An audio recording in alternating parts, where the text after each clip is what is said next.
3 years back, me and my younger sister Emily were renting a duplex in New Orleans, in the Bywater neighborhood near the river, while we were both at Tulane.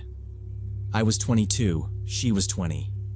I was in my second year of grad school for architecture, and she was finishing her third year in psychology. Our parents had moved abroad for my dad's contract with an oil company. He was working in the United Arab Emirates for 3 years, and my mom went with him. They didn't ditch us or anything. They just figured we'd be fine, and we wanted to stay. So Emily and I stuck together, split costs, and tried to act responsible. The place itself was an old Creole house split into 2 halves. High ceilings, floors that creaked, and an AC that worked intermittently, which is a cruel joke in Louisiana summer. Still, the rent was affordable for students, and Bywater felt safer than the other neighborhoods we looked at. One night in August, around 11, we were on the sagging couch watching a series on my laptop. We were half zoning out, half laughing at dumb plot twists. Then the AC stopped humming. Just silent in the middle of a cycle. A second later, the refrigerator stopped its low noise, then the router lights went out, and we were sitting in darkness except for the laptop screen. I assumed a power outage. But it was weird because there was no storm. No thunder, no wind, no rain, nothing. Just heat and still air.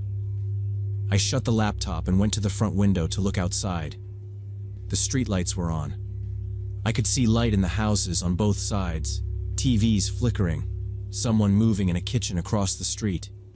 Even the other half of our duplex still had power, because music was coming through the wall like normal. Emily said, "That's not right. If they cut power, it's usually the whole block." That's when I got this cold, anxious feeling, like my brain was trying to catch up to what my body already understood. I didn't want to stand there talking about it. I went through the place and locked the front door deadbolt and chain, then locked the back door with the key. I lowered all the blinds we normally left open for airflow. The only light was our phones and the laptop, and I didn't want anyone seeing that from outside. Emily kept asking what she should do, not in a needy way, more like she was trying to stay calm. I told her to go to the bathroom because it was the smallest room in the center, with no windows. "Lock it and stay quiet until I call you," I said. She nodded, took her phone, and walked down the hall. A second later, I heard the bathroom lock click. With my phone flashlight on, I told myself I was just checking the breaker box. Breakers trip. Old wiring fails. That explanation didn't fit the timing, but I needed something practical to do. The electrical box for our unit was outside, in the narrow passage between our duplex and the neighbor's house. I stepped out through the side door and kept the flashlight low. The box was in a little metal cabinet, with a padlock on it, or it was supposed to. The door was open, hanging on one hinge, and the lock was broken. The hasp was bent and torn like somebody forced it with brute strength. I touched the lock and it was still warm, which made my stomach drop. Inside, the main breaker was flipped to off, lever down. Every smaller breaker was down too, turned off one after another, like someone took their time. It wasn't a random trip. Someone had shut our power off deliberately, and they managed to do it without killing power for the other half of the house. I was staring at it when I heard footsteps on gravel from behind the corner of the house, coming from the backyard side. Heavy and unhurried, like someone walking around checking the perimeter. I didn't wait to see who it was. I rushed back inside, slammed the side door, locked it, and shoved a kitchen chair under the handle for extra bracing. I didn't turn the electricity back on. From the street, our half stayed dark, like nobody was home. I grabbed my phone and dialed 911, but before the dispatcher picked up, I decided to put on a show for whoever was outside.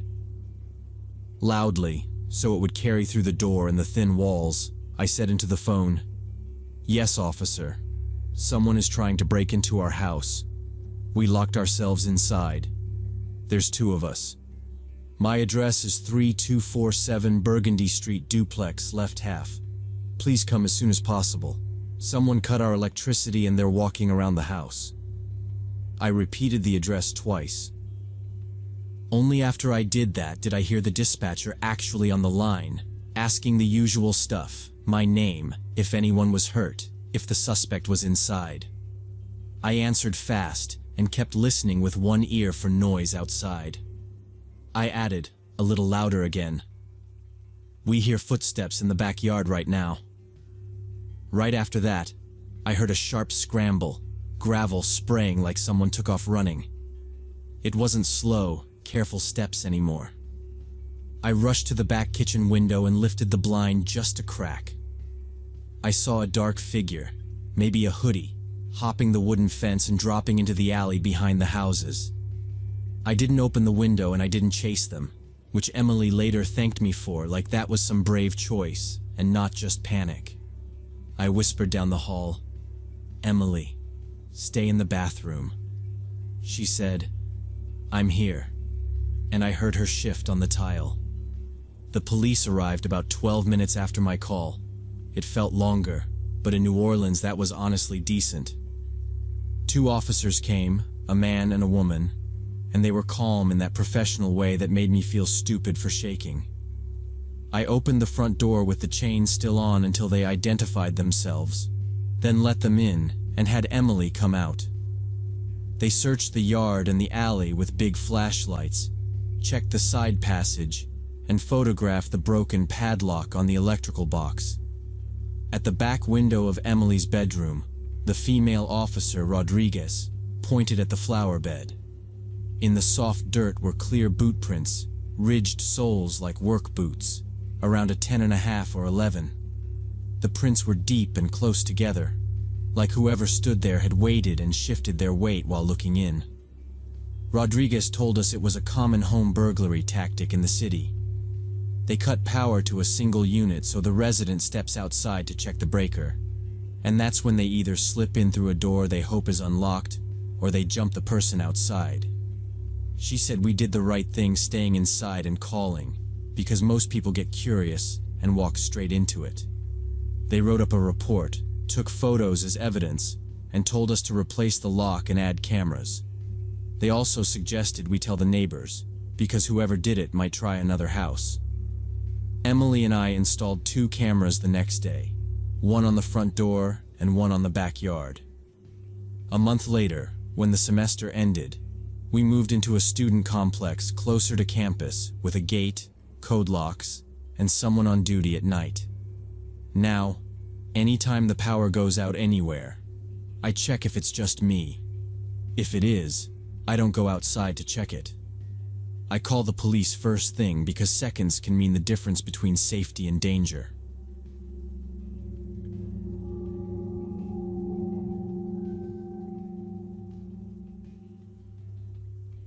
My hand was reaching for the panic button under the counter when I saw the gun.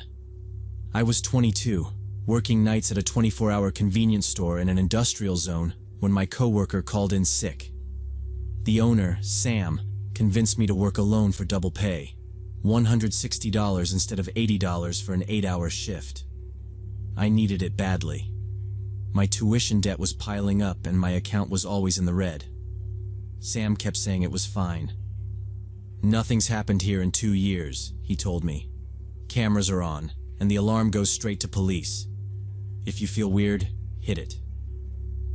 Around 2 a.m., the door chimed and 2 men walked in wearing hoodies even though it was mild outside. One went straight to the drinks cooler in the back. The other stopped by the magazine rack near the entrance and just stood there, hands in his pocket, not really reading. I did the automatic cashier thing and said hi. He didn't answer. He looked past me, then up, like he was checking where the cameras were. That's when my heart started going fast, because their behavior felt off. People either grab what they want or ask a question. These 2 were studying the place. I tried to tell myself I was being paranoid, but I couldn't stop watching the guy by the magazines. He kept shifting his weight like he was waiting for a cue. The first guy finally came up with an energy drink. He walked slow and didn't look me in the eye. He kept staring past my shoulder, like he expected someone to step out. I rang it up. $2.99, I said. He just stood there. No wallet. Nothing.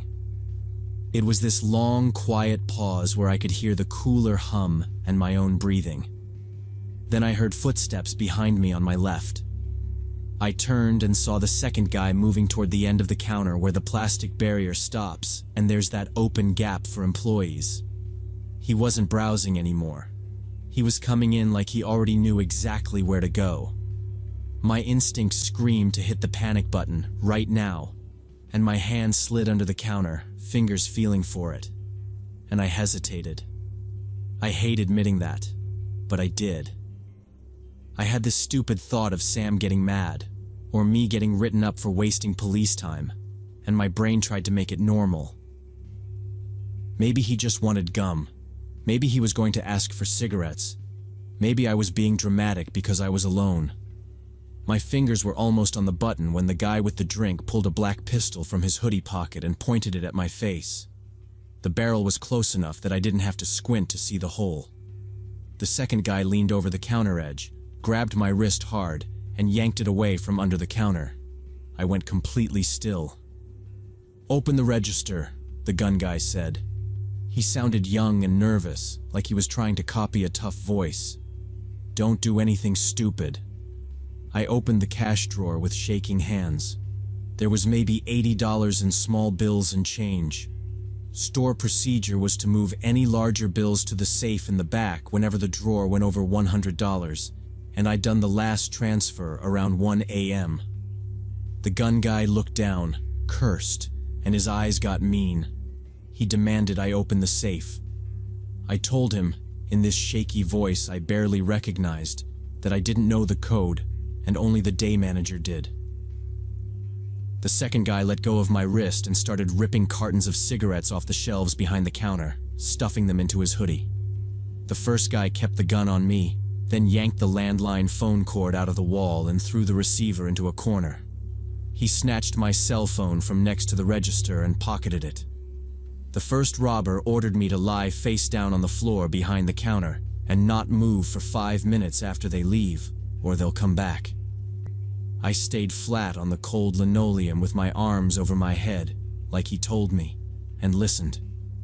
Behind the counter I heard them moving fast, grabbing energy drinks, vapes, and whatever else they could carry. Something plastic clattered. I almost sat up, then stopped. I kept counting to 5 minutes, over and over, until my throat felt dry. The door chimed, then chimed again as it swung shut. A car engine started outside, revved once, and faded down the street. After that, the store was quiet except for the cooler hum. I still did not move. Time got weird. I could not tell if it was seconds or 10 minutes, and my heart would not slow at all. When I lifted my head, my arms were tingling from being pinned under me. The shelves behind the counter looked stripped. I slid my hand under the counter for the panic button and missed it a few times because I was shaking. The third try, I pressed it. It was supposed to call police, but I needed proof it worked. I remembered Sam kept a spare phone in the back room. I went back, locked the door, and found it in the usual drawer. My fingers slipped on the keys. The operator answered and I said, fast, that I had been robbed at gunpoint and my phone was taken. She said a patrol was already dispatched and to stay inside. I went back out front but stayed behind the counter where I could see the entrance. I slid down the wall and hugged my knees. Every sound outside made me jump, even a truck passing. I kept watching the gap at the end of the counter, sure someone would step through again. I tried to breathe and keep hands still. Police arrived about 12 minutes later. 2 officers came in and asked if I was hurt. They kept watching the entrance while I talked. The next 3 hours blurred together. Yellow tape, them checking the back room, and me repeating my statement until my throat hurt. Then we reviewed the security footage on the monitor, rewinding it again and again. The cameras showed their hoodies and size, but the hoods hid their faces. What the system did catch was the license plate on an old Honda Civic as it left. Around 5 a.m., Sam arrived and looked pale. He kept apologizing for convincing me to work alone that night. I nodded, stared at the floor, because my voice kept breaking. Week and a half later, the detective called. They tried another 24-hour store in a neighboring district, but that alarm was faster and officers caught them. He gave me names: Kyle Whitaker, 24, and his 30-year-old cousin with a heroin conviction. The cash and goods from my store were gone in 3 days, traded for drugs, so they tried again. He asked me to look at photos to confirm. When he slid Kyle's picture across the table, I felt sick because I recognized him. A couple months earlier, he came in late and bought cigarettes, and I barely noticed. He was just another night customer. In the photo, he looked wasted and gaunt, like drugs had aged him 10 years. I barely slept for a week after the robbery. The gun was in my dreams and I woke up tense. Sam hired a second person and installed reinforced locks. Even with a partner, I lasted a month, then found a different job, because walking into that store brought back the image of the gun being pulled from the hoodie pocket.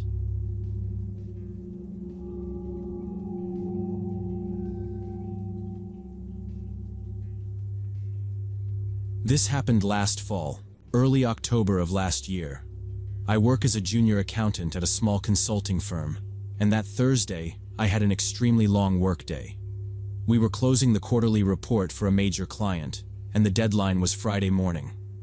I sat in the office until 9 p.m. checking spreadsheets, reconciling numbers, and fixing mistakes from a coworker who'd gone on vacation and left me his part of the work. By the end of the day, my head was splitting from tension and constant staring at the monitor in poor lighting. When I finally closed the last Excel file and shut down my computer, my head was pounding so hard I could barely look at the bright corridor lights. I got in my old 2006 Toyota Camry in the office building's underground parking and drove home. But on the way, I remembered I was out of ibuprofen, and the headache was only getting worse. I saw the familiar green and white sign of a 24-hour CVS on the next street and turned in. I wanted to quickly run in, buy painkillers, and go home to sleep. The parking lot was nearly empty, just 3 cars including mine, and I parked right at the entrance under a bright lamp. My Camry had a chronic problem with the central locking system. It often jammed, especially on the driver's side, and took several attempts to lock all the doors. For quick stops at stores, I usually didn't bother with the lock, just got out and went. There was never anything valuable in the car anyway, just old CDs and a sports jacket on the back seat. I walked into the brightly lit pharmacy and went to the pain reliever aisle, picked a large pack of Advil and a bottle of water so I could take it right away. In the pharmacy besides me, there was only one other customer, an elderly woman around 70 at the vitamin counter, and 2 employees, a young cashier about 20 with pink hair and a middle-aged pharmacist in a white coat behind the high prescription counter. I took my items and walked to the register, put them on the conveyor belt.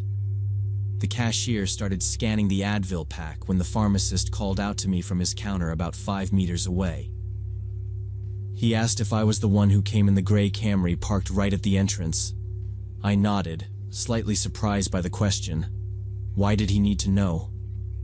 Then the pharmacist came out from behind his counter, walked closer, and said something that made my heart skip.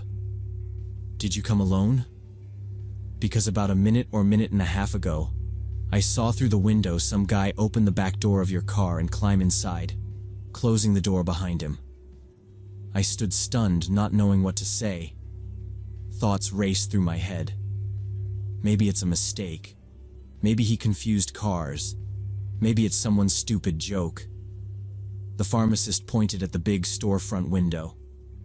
From there, you had perfect visibility of the parking lot and my car under the lamp.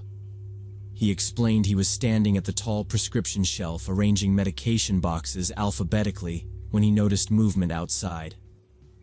A man in a dark hoodie, looked about 30, came from the direction of the road, quickly walked to my Camry, looked around, then opened the rear driver's side door and climbed inside fast, shutting the door. The whole thing took maybe 10 seconds max. The pharmacist said at first he thought maybe it was my friend or boyfriend waiting for me in the car, but then realized the behavior was too suspicious and furtive. A normal person doesn't hide in someone else's car. I remember staring at the bottle on the counter like it was something to hold on to. I didn't want to look at the window because it made it real. The pharmacist asked, "Do you want me to call someone?" And I couldn't answer. My mouth was dry, and I kept thinking about that lock I never fixed. I felt cold run down my back and arms despite the warm pharmacy air. I blurted, "I'm alone. Nobody's waiting for me." I went to the front window and stared at my Camry under the lamp. It was about 9:30. The lot was bright enough to see the doors, but my rear windows are tinted, so I couldn't tell if anyone was inside. The car sat there, still. If a person was laid out on the back seat or down on the floor, I'd never know from here. The pharmacist said, "Okay. We call the police." I agreed, still half convinced it had to be a mistake. The cashier grabbed her phone, dialed 911, and said, "Someone got into a customer's car." Then she handed it to me. My hand was shaking and I had to grip the phone with both hands. I gave the dispatcher the address and told her what the pharmacist saw. A man in a dark hoodie opened the rear door and climbed in. She told me not to go outside, not to confront anyone, and to stay inside until officers arrived. I hung up, paid for the Advil and water, and stood by the glass watching my car. The cashier came over and stood next to me. The older woman from the vitamin aisle drifted closer and said, "Thank God they caught it." The pharmacist went back behind the counter but kept looking up toward the lot. After what felt way longer than it was, 2 patrol cars rolled in with their lights on but no sirens. 4 officers got out. They moved fast, like they'd done it before. 2 approached my Camry from different sides, flashlights out, scanning the windows and the ground around it. 1 officer stopped at the rear passenger door and leaned in, shining his light through the glass. His shoulders tightened, and he said something sharp to his partner.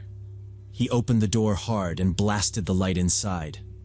I saw quick movement, then hands reaching in.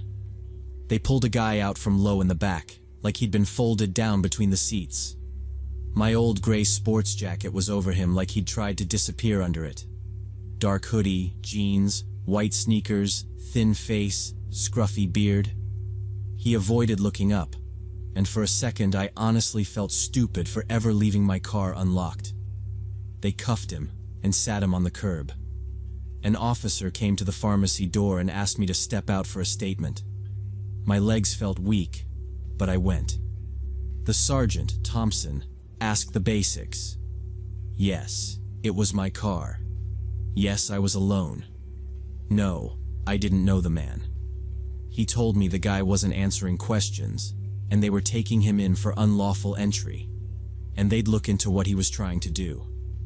He asked me to come to the station in the morning for a written report, and said they'd checked my car and nothing was taken or damaged. I went back inside and thanked the pharmacist. I was shaking and trying to play it off like, "Seriously, thank you." But my voice cracked anyway. He just said, "I keep an eye on the lot. Too many things happen at night." I drove home with every door locked and my mirrors checked way too often, and I barely slept because I kept running the same thought on repeat. If he hadn't noticed, I would have walked out, gotten in, and started driving. And who knows what that person planned to do hiding in the back seat. Rob me at a light, force me to drive somewhere, or something even worse.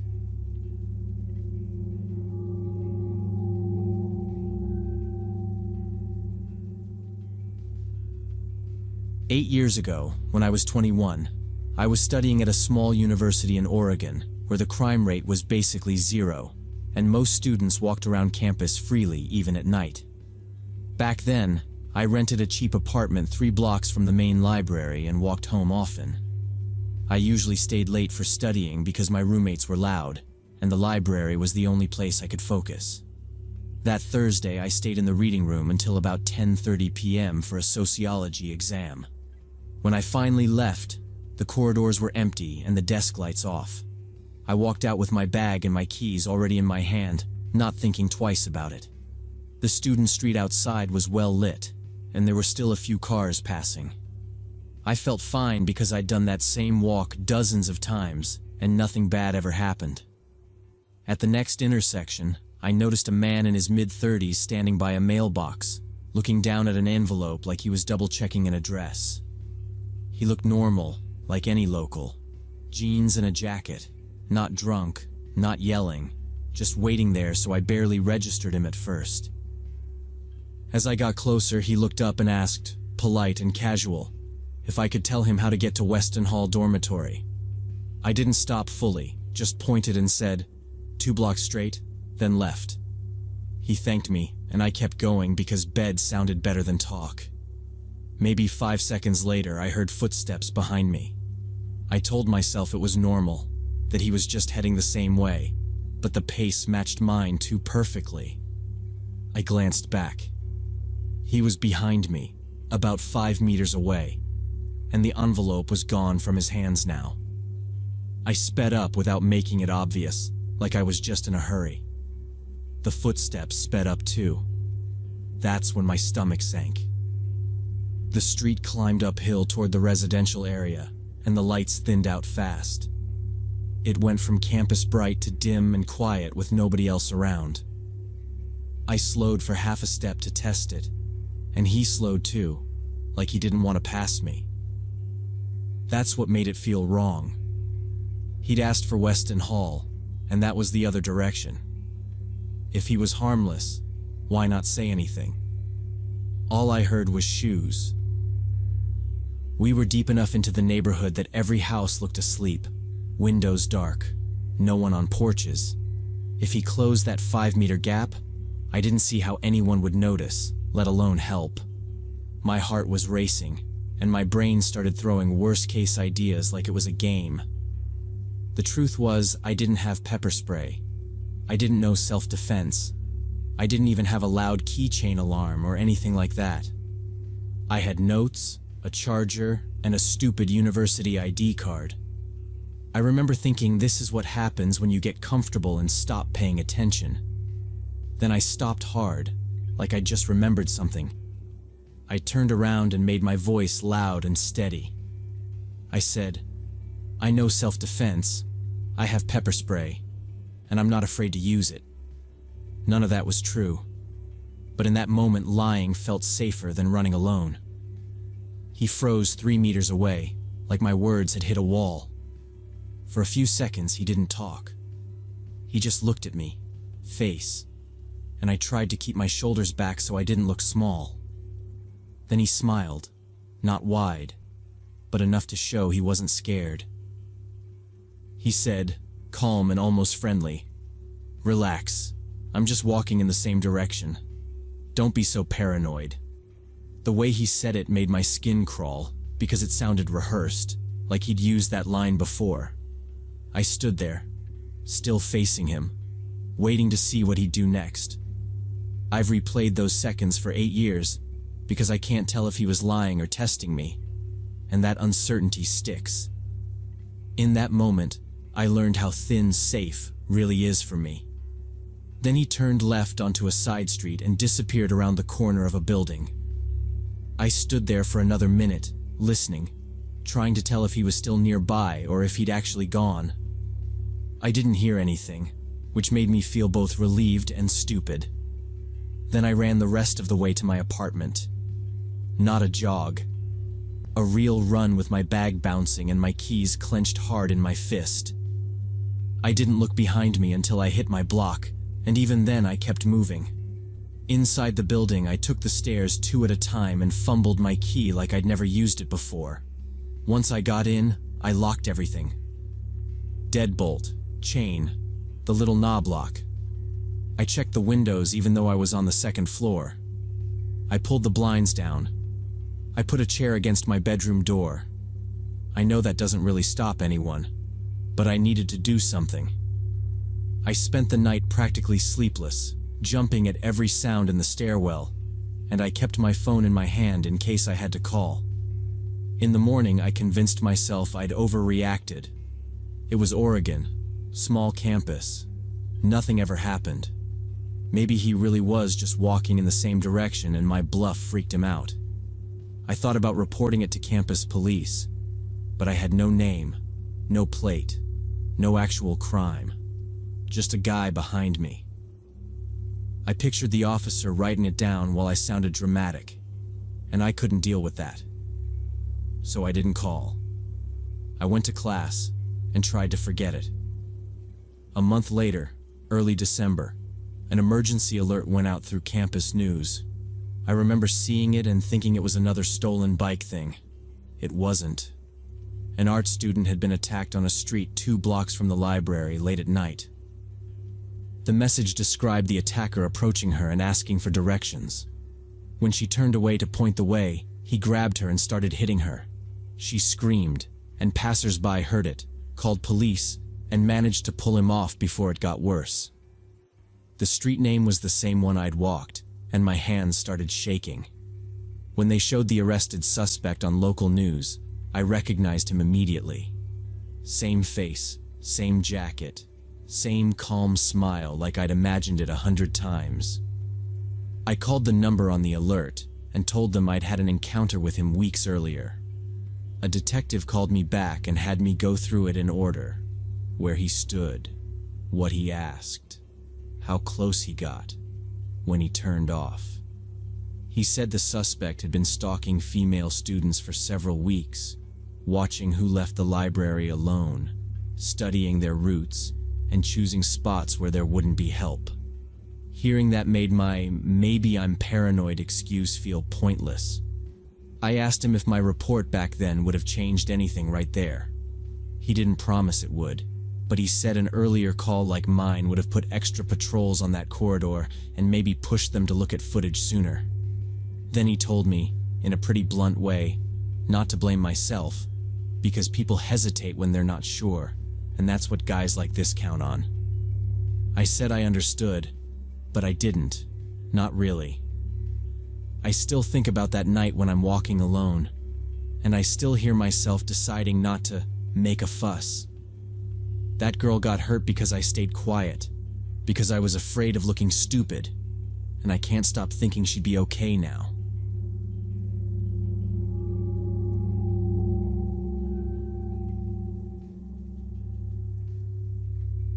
This happened last fall, early October of last year. I work as a junior accountant at a small consulting firm, and that Thursday, I had an extremely long workday. We were closing the quarterly report for a major client, and the deadline was Friday morning. I stayed at my desk until about 9 at night, checking spreadsheets, reconciling numbers, and fixing mistakes from a coworker who had gone on vacation and dumped his section on me. By the time I finally closed the last Excel file and shut down my computer, my head was pounding so hard I was squinting at the bright hallway lights. I rode the elevator down to the underground garage, got into my old 2006 Toyota Camry, and drove out feeling like I was doing it on autopilot. 2 streets later, I remembered I was out of ibuprofen at home. I usually keep a bottle in the bathroom cabinet, but apparently I had finished it and never replaced it. The headache was getting worse, and I knew if I went home without anything, I'd just lie there miserable.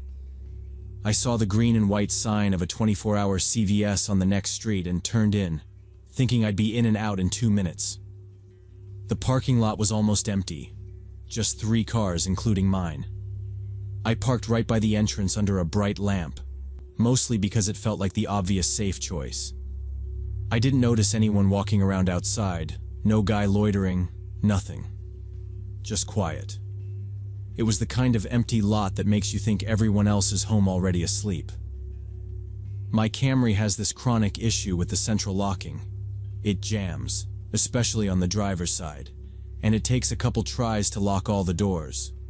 Sometimes it doesn't lock on the first try, and I have to stand there hitting the button until I hear the click.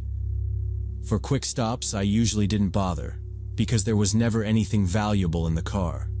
Old CDs, a sports jacket on the back seat, random receipts. I was also tired and in pain, so I just got out and went inside. The store was bright in that way that makes a headache feel sharper. I went straight to the pain reliever aisle, grabbed a large pack of Advil, and grabbed a bottle of water so I could take it right away. There was only one other customer, an older woman at the vitamins, and 2 employees. The cashier looked about 20 with pink hair, and the pharmacist was a middle-aged guy in a white coat behind the prescription counter. I walked to the register and set my stuff down. The cashier started scanning the Advil, and I was already fishing my card out when the pharmacist called out from his counter, maybe 15 feet away. He asked, "Did you come in the gray Camry parked right at the entrance?" I nodded, confused, and said, "Yeah, that's mine." He didn't smile or anything. He just asked, "Did you come alone?" My throat went dry, and I had this quick, stupid thought. Why would he even notice my car unless something about it looked wrong? Before I could even ask why, he came out from behind the counter and walked closer. He kept his voice low and said, "Did you come alone? Because about a minute, maybe a minute and a half ago, I saw a guy open the back door of your car and climb inside. He shut the door behind him." I just froze. For a second, my brain tried to argue with him, like maybe he had the wrong car. Maybe it was a friend of mine I forgot about. Maybe I misheard. The pharmacist pointed at the big front window. From there, you had a perfect view of the lot, and my Camry was still under that lamp exactly where I'd left it. He told me he had been standing at a tall shelf alphabetizing medication boxes when he noticed movement outside. A man in a dark hoodie, maybe around 30, came from the road, walked fast to my car, looked around, opened the rear driver's side door, and slid in quick. The whole thing took maybe 10 seconds. He said at first he thought it might be my boyfriend or a friend waiting, but the guy's behavior was too suspicious, too furtive, like he was trying not to be seen. I still think about how normal I felt 2 minutes earlier, like a headache was my biggest problem. One random stop, one car I didn't lock, and suddenly I was trying to picture a stranger sitting 3 feet behind my driver's seat. I could feel this cold run down my back and arms even though the store air was warm. I told the pharmacist, "I'm alone, I don't know anyone here," and I went straight to the window, staring at my Camry under the lamp. It was around 9:30. The lot was lit, but my rear windows are tinted, so I couldn't see anything moving inside from I stood. The car looked normal, and that made it worse, because I knew someone could be crouched on the floor, and I would miss it anyway. He suggested calling the police, and I nodded, even though part of me kept insisting he must have mixed up cars in the dark outside. The cashier pulled her phone from her apron, dialed 911, and explained there might be a man hiding in my vehicle right now. She handed it to me, and I gave the dispatcher the address, my car description, and said I had not approached it since parking earlier. The dispatcher sounded calm and told me to stay inside, not to go out, and to wait because units were coming within the next minutes. She asked if I had seen a weapon, and I said no. I had only been in the pain aisle the whole time, alone there. I set the phone down, paid for the Advil and water, and stood by the glass, keeping my eyes on the Camry without blinking much. I didn't open the bottle or take pills, because my hands felt unreliable, and my headache became a background detail compared to what waited outside. The cashier moved beside me, and the older woman came over too, whispering that it was good someone noticed before I left with him inside. The pharmacist went back to work but kept glancing up, and every time I looked away, I forced myself to look again at my car. About 7 minutes later, 2 patrol cars rolled into the lot with lights flashing and no sirens, which somehow felt scarier than noise would have. 4 officers got out, and 2 approached my Camry from opposite sides, holding flashlights that threw hard white circles on glass as they searched quickly. One officer went to the rear passenger door, shined his light through the window, then opened it fast and aimed inside like he expected trouble. His shoulders jerked, he shouted to his partner, and I saw cuffs in his hand as he leaned deep into my back seat right away. They dragged a man out from the floor space between seats, and he had my old gray jacket pulled over his head like a blanket. He wore a dark hoodie, jeans, and white sneakers, and he looked thin and unshaven, around 30, eyes darting everywhere even after they cuffed him. They sat him on the curb, 1 officer stayed with him, and another walked to the pharmacy door and called me out for a statement. Outside, the air felt cold on my face, and my legs felt like cotton as I said, "That's my car, yes. I came here alone."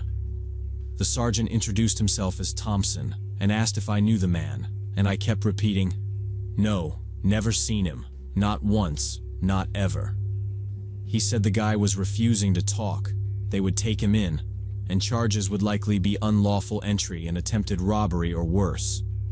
Thompson told me to come in the morning for paperwork, and he said my car was checked, nothing missing, nothing damaged, so I drive home. I thanked the pharmacist again, drove home shaking, and that night I barely slept, replaying what would have happened if he had not warned me.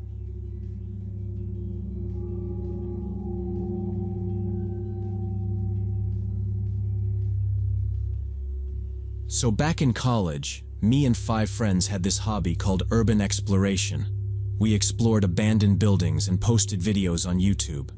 The channel was called Forgotten Places, and after 3 years, it had about 15,000 subscribers. We'd hit dozens of spots: old factories, closed malls, ruined churches, abandoned schools, even a small airfield once. Most places were just empty shells, but they made for good videos. The best find was St. Margaret's Psychiatric Hospital on the far edge of town. It was a huge complex with 5 buildings, shut down in 1993 after an abuse scandal the local paper wouldn't stop talking about. We just wanted a location that looked untouched and big enough to explore for multiple weekends. St. Margaret's had a rusty 2-meter fence around it, but there were holes in several spots where people had pulled it apart. We could squeeze through with backpacks and gear without much trouble, so we started going every weekend for a month. Each time we picked a different building or a different section, so we weren't just repeating ourselves on camera. We filmed long hallways with peeling green paint, wards with rusty metal beds, operating rooms with broken equipment, and basements covered in graffiti. It was creepy, but in a normal way, like, this place has been left to rot, and you shouldn't fall through the floor. We liked the history of it, the feeling that you were walking through something the city wanted to forget. We always went during the day, Saturday or Sunday around noon, because you need light and you need to see where you're stepping. Nights were too dangerous. Some floors were soft in spots, stairs were unreliable, and there was broken glass and nails everywhere. We'd also had plaster fall from ceilings in other buildings, and once you hear that crack above you, you stop acting brave real fast. We only had regular headlamps and phone flashlights back then, so night exploring would have meant walking around blind. And if you want to break an ankle in an abandoned hospital, that's exactly how you do it. Still, one time Tyler, who edited all our videos and came up with the concepts, suggested we go at night for atmosphere. He kept bringing up the comments. People constantly asked for night content, and Tyler was convinced it would get more views and push the channel to the next level. Me and Emma and Jason talked about it first, and then the others weighed in. The girls, Emma and Sarah, had doubts, which I get. Tyler wasn't being reckless on purpose, though. He genuinely thought it would be fine if we planned it. So we planned it. We got 4 powerful flashlights, headlamps for everyone, spare batteries, and walkie-talkies in case we split up across different floors or buildings. We agreed on a simple rule: stay together, 2 hours max, No hero stuff. Saturday night we arrived around 10 p.m., when it was fully dark. St. Margaret's looked completely different at night, like a place that didn't want you there. We squeezed through the familiar hole in the fence and headed to the main building we already knew well, a 4-story structure that used to be the administrative center. The plan was simple: go through all 4 floors, film some shadowy flashlight scenes, collect material for a 20 to 30-minute video, and leave. The first floor was empty as usual: lobby with a broken reception desk, hallways with torn wallpaper, offices with overturned furniture. The second floor was familiar too, where the doctor's offices were, small rooms with metal tables and cabinets. We went up to the 3rd floor where the wards for severely ill patients used to be, little rooms with bars on the windows, thick doors with peepholes, and hooks on the walls where straitjackets used to hang. Tyler was filming with a wide-angle lens, Emma was lighting with a powerful flashlight, and the rest of us drifted room to room taking quick phone photos and watching our footing. Everything was calm and going according to plan until we heard a sound, a loud door slam somewhere a floor below, echoing through the empty building. We went silent instantly, looking at each other in the flashlight beams. Tyler killed the camera, and we stood there like idiots, not even whispering. Then we heard footsteps, slow and heavy, coming up the stairs from the floor below. Not a shuffle, not a rat noise, a person in boots. My first thought was security or police, even though in a month of daytime visits we'd never seen either, and Tyler always said, "It's abandoned, no guards." I leaned over the railing and yelled, loud on purpose, "Hey, we're just filming for YouTube, we're leaving now, we don't want trouble." No answer. The steps kept coming, same rhythm, closer. Jason yelled too, "We're leaving right now, don't call the cops." Still nothing. Just those steps. Emma grabbed my arm and said we should take the back exit at the far end of the hall, the one with the other staircase we sometimes used. Everyone nodded. We started moving fast but trying not to stomp. Lights pointed down so we didn't miss holes. I could hear Sarah breathing behind me, and I hate that I remember that.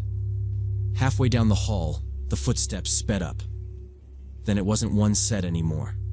It sounded like several people running up the stairs, like they'd been waiting and just decided to go. Voices hit us next, echoing, at least 3 men. Rough voices, laughing. One yelled, "Hey kids, where you running? Want to play hide and seek?" That was the moment it stopped being, "Maybe we get a trespassing ticket," and turned into something else. Tyler said, short and sharp, "Exit, now. Stay together." We slammed down the back stairs to the 2nd floor, almost slipping on concrete dust, grabbing a loose railing that felt like it might rip off.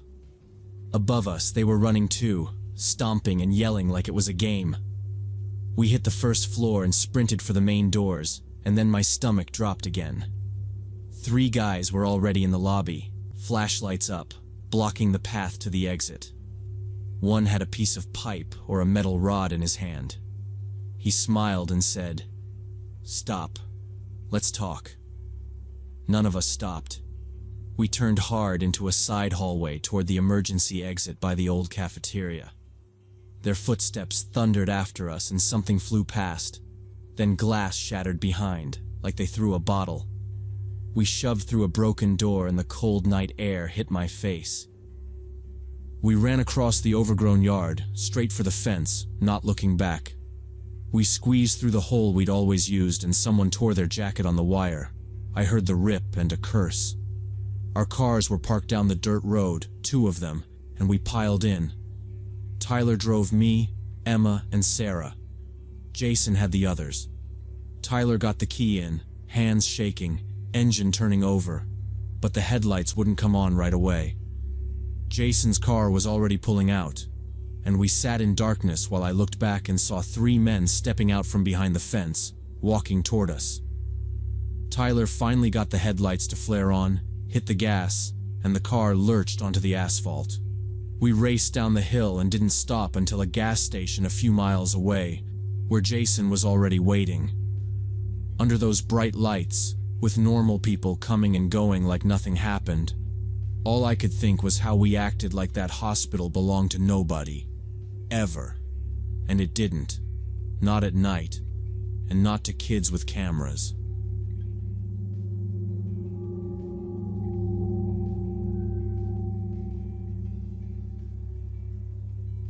Way back in 2018, I was working night shift as an archivist at a private storage facility for confidential legal documents. The building used to be a bank, so it had steel doors, separate access zones, and long corridors that didn't connect in straight lines. My job was the central desk. If a lawyer needed a file, they'd call ahead. I'd verify the request, pull the folder, and log it out on the card and in the computer. Most nights, nobody needed anything. I read, watched movies, and did quick rounds so I could honestly say I checked the doors. The whole point was chain of custody, because these were lawsuits and investigations, not old newspapers. 2 weeks in, files started not being where they should be. A folder I saw the night before would be gone, then show up later in a different section. Sometimes it would be in an area I wasn't even cleared to enter. The checkout cards were worse. They showed requests I never processed, like someone had borrowed cases without ever coming to the desk. I'd stare at the timestamps, and they'd land right in the middle of my shift. The door logs didn't match my rounds either. I'd look at the electronic access report before going home and see doors opening in departments I hadn't stepped into all night. The entries had exact times, like 2:14 a.m., not some vague overnight count. Nothing tripped an alarm, no forced doors, just clean opens and closes. I assumed the system was buggy, but the same areas kept popping up. The closed cases section freaked me out the most. It held completed investigations marked strictly confidential, and I was told not to enter without a written request from the partners. They only came during the day. The door had a visit counter, and I started noticing it was climbing almost every night. The sign-in sheet said I was alone. So in the morning I told Robert, the day administrator, "Closed cases is getting opened at night, and files are moving." He smiled like I'd just complained about the coffee. He said the system was old, counters scrambled, cards duplicated entries, and locks sometimes logged phantom openings because of voltage issues. "Old building," he said, tapping the desk. "Don't start accusing people. Just do your job." I tried to accept that, but it kept happening. Some mornings the folders were in a slightly different order than I left them. Not a mess, just off. Once I found fresh toner dust around the Xerox machine even though I hadn't used it. So I got methodical. Before leaving each morning, I took quick photos of a few shelves, just enough to show how the folders were lined up. I started doing it because I was tired of second-guessing myself, like I was losing it. When I came back from my shift, I compared the photos to what was actually there. The differences were obvious. Certain folders were shifted a little, pushed back too far, or sitting at the wrong angle. It sounds stupid, but you can tell when someone handled something and tried to fake the reset. Somebody was moving files around, copying something, and returning it close enough to pass a casual glance. I went to Robert again and didn't let him wave it off. I told him I had photos and I wanted an actual check of the system. He looked irritated, but he passed it up to the firm. A technician from the service company came out and ran diagnostics. He didn't joke. He asked me who else had keys, who else had cards, and I told him what the sign-in log said, that it was just me at night. He pulled up the access database and pointed at a list that made my stomach drop. 8 access cards were active, tied to employees who'd quit anywhere from a few months to 2 years earlier. Nobody had deactivated them. The technician said that any of those former employees could still come in at night through the service entrance in the north wing, while I sat in the main hall on the other end of the building. The tech didn't sugarcoat it. He said leaving old cards active was a critical protocol violation, the kind that could get the firm sued if anything ever leaked. He told Robert to notify the managing partner, and said they needed a full audit immediately of every door, card, and permission. Later that afternoon, the managing partner called on speakerphone. He sounded careful, like he hated admitting a problem. He promised a review, but said all senior partners had to be present, and it would take weeks. He told me to keep logging everything. No extra guard came after that call. That first night after, I asked Robert where the North Wing service entrance actually was. He pointed down a corridor and said it was past records and behind the old loading area. The directions meant nothing to me. I sat at the desk watching cameras, feeling stupid and alone there.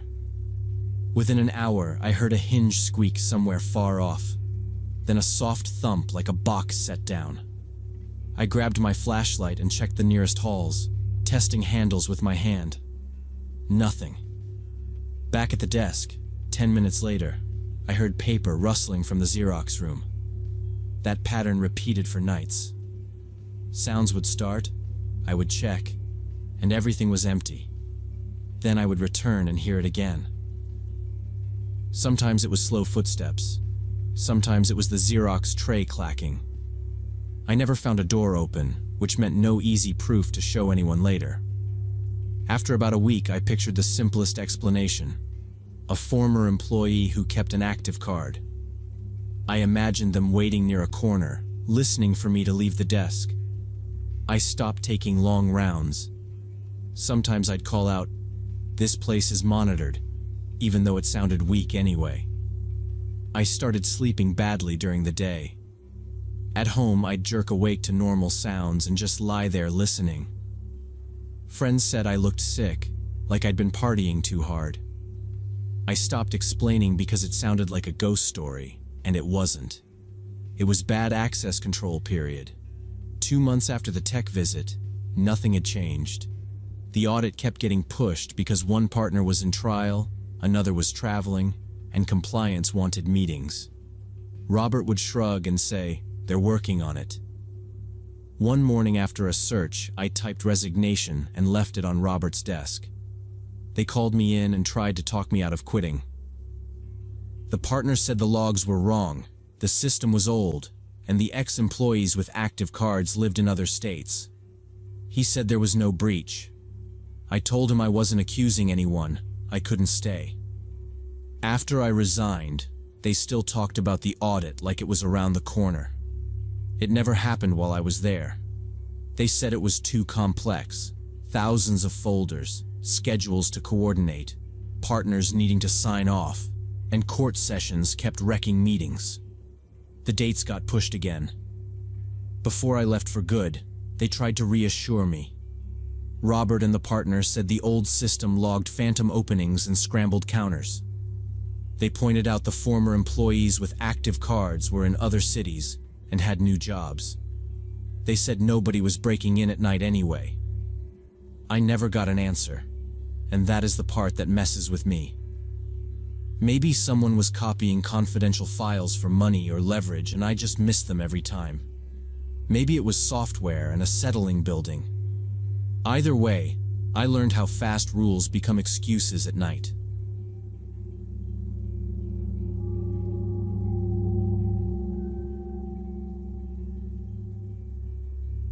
So for the context, I live alone in a small house in the Portland suburbs, working as a freelance graphic designer with an absolutely chaotic schedule. Sometimes I work until 3 in the morning on deadlines. Sometimes I wake up at 5 a.m. for calls with European clients. That November night, I delivered a big project around 2 a.m., completely exhausted after 3 days of barely sleeping. I was fried in a way that makes you sloppy about basic stuff, like locks. Before bed, which is not like me usually. Before I went to sleep, I took the trash out to the curb. It's a short walk, but I was on autopilot and thinking about getting under the blanket.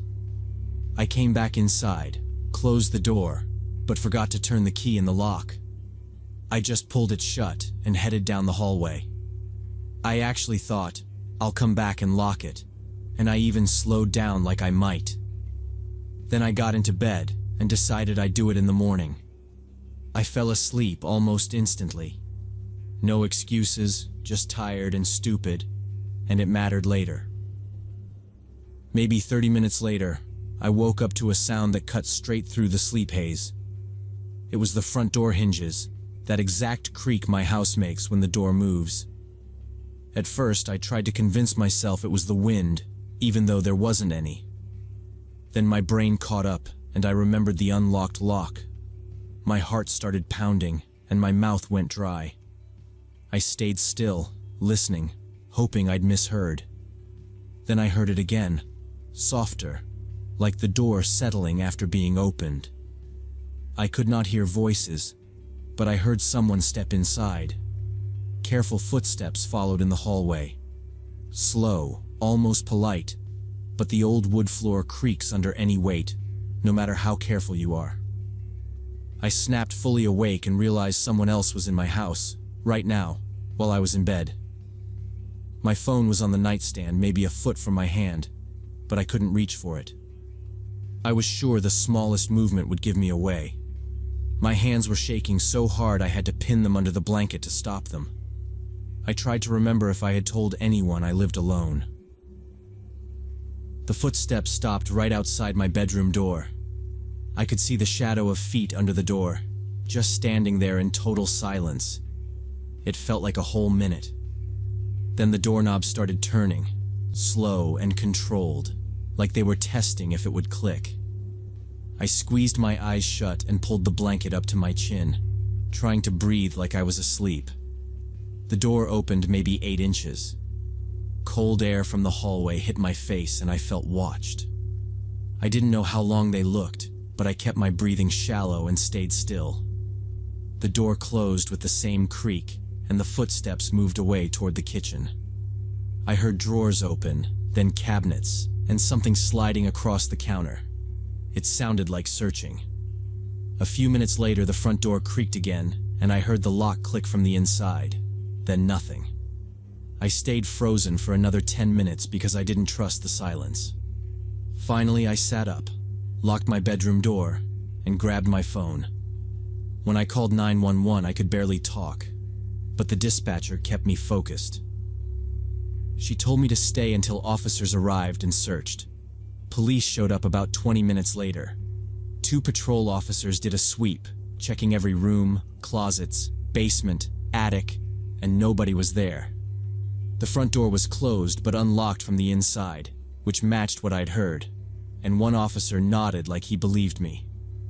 I felt stupid, then angry, because I hadn't been robbed. I'd just been tested. I keep replaying how close that doorknob got to turning all the way. They asked what was missing, and I started checking. Laptop on the desk, tablet on the couch, camera on the shelf, wallet in my purse, everything there. After the officers finished the sweep and said nobody was inside, I took them right to the kitchen. The filleting knife was missing from the set on the magnetic strip. There was an empty space where it always sat. Then I saw my driver's license on the kitchen table, face up. I don't keep it there. It lives in my purse. I brought my purse over and opened my wallet in front of them. Everything else was still there, but the license slot was empty. So someone had opened my purse, taken it out, and carried it into the kitchen. I said, "That's not normal," and one of the officers stopped trying to downplay it. He told me not to touch anything else and called for a detective. The detective arrived about an hour later. He took photos carefully, then dusted for prints on the front door handle, the bedroom doorknob, the kitchen drawers, the table, and the neighboring knife handles on the strip. He had me repeat it. Trash out at around 2, door pulled shut but not locked, asleep fast. Then the hinge creak, slow footsteps, the shadow under my bedroom door, the knob turning, the door opening a little, then closing. After that, kitchen drawers and cabinets, then the front door lock clicking from the inside, and then silence. He said the behavior didn't match a typical burglar. If someone wanted my valuables, they had time. Instead, they checked my bedroom, took a knife, and left my ID out. He kept coming back to the same question. Why enter a sleeping person's bedroom, steal nothing, and take only a knife. He said that looked like someone confirming I was asleep, maybe planning to return later, or someone familiar with the house who knew where things were. Then he started asking about people in my life: ex-partners, conflicts with neighbors, fired workers, anyone who'd had access, even a housekeeper. That's when I remembered David. We'd broken up 3 months earlier after jealous outbursts. He accused me of cheating with no reason, demanded access to my phone, and got angry when I worked late. He'd had a key when we were together. When we split, I demanded it back, and he handed me a key, and I accepted it. I told the detective I thought that was the only copy. David still texted me sometimes, asking for a second chance, saying he'd changed. The detective wrote everything down and said he'd check David's alibi, but he also told me to change all the locks immediately. Cameras from neighboring houses showed a figure in a dark hoodie entering my yard around 2:30 in the morning and leaving about 10 minutes later. The face wasn't visible. The height and build could fit David, but it could fit other men too. David had an alibi technically. His roommate said they watched a movie together until 3 a.m., but the detective told me that kind of alibi could be arranged. The fingerprints didn't match anything in the database, and the knife was never found. I changed all the locks the next day and installed an alarm system and cameras, but the feeling of safety was gone. Every creak made me jump, and I couldn't fall asleep without checking all the locks 3 times. 2 months later, I moved to an apartment downtown with a doorman and security, and I still hate that I had to do it. I wake up from any sound and torture myself with the question: who was it that night? What did they want? And will they come back again?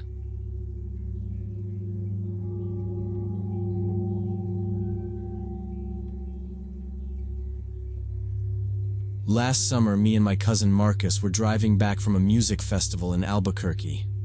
I'm 28, from a small town in New Mexico, and Marcus is 30. We both took Monday off work so we could drive through the night and avoid the desert heat during the day. We'd left after the last set because neither of us wanted to pay for another night in a hotel. Marcus was the sober one. I was just tired and sunburned and ready for my own bed. I kept checking the time like it mattered, like the road would somehow be safer if we got home before sunrise. Marcus kept saying, "We do this, and we sleep all day Monday." And I agreed, even though the drive already felt too long. It was around 2 in the morning on Highway 285, nothing but empty desert and the occasional cactus in our headlights. I was dozing in the passenger seat when Marcus said, "Hey, wake up." The temp gauge was climbing into the red. He pulled over fast but controlled, hazards on, and popped the hood. He shined his phone light down and told me the cooling fan belt had snapped clean. Marcus works as a mechanic, so he had that annoyed, focused look instead of panic. He grabbed his tools from the trunk and said he could rig something with wire to get us to the next town, about 40 kilometers away. I held my phone light while he worked, trying not to hover but also not wanting to be useless. The highway was dead. We hadn't seen another car in over an hour, and my phone kept bouncing between 1 bar and nothing. 5 minutes later, headlights came up behind us and slowed.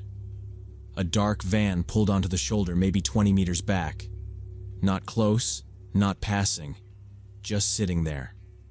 I got nervous immediately, even before anything, because who stops out here at 2 a.m. in a van? A woman stepped out. Middle-aged, light blouse, hair tied back. She didn't look wild or drugged out, just normal.